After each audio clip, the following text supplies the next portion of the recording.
Gözün sağlığı. Merhaba kardeş.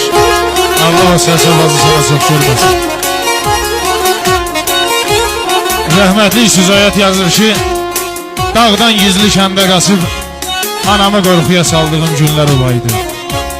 5 il yox, 10 il yox, 5-10 dəqiqə müqəssir olduğum günlər olaydı.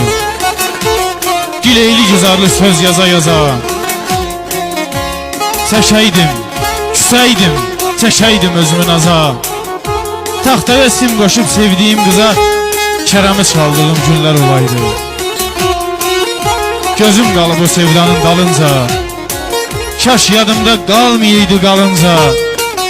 Şanlı məktub yazıb cavab alınca nigaran qaldığım günlər olaydı. Süzayətam, Süzayətam qamaq atdı başımı. Fələk atdı türmələrə daşımı. Təzəcə yola salıb ay günay xanım 14 yaşımı.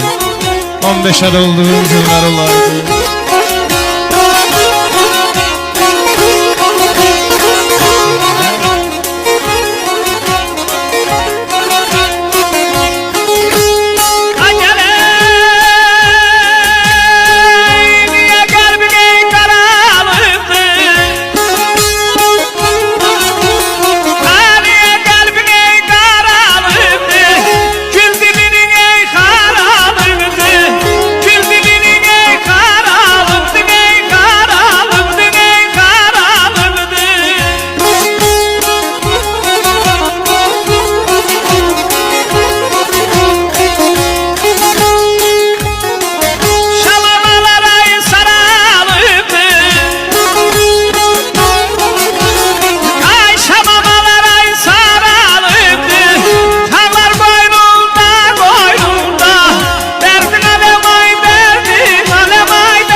Yazırsan ki darıxmışam dağlarsız, mənim salamımı yetir dağlara.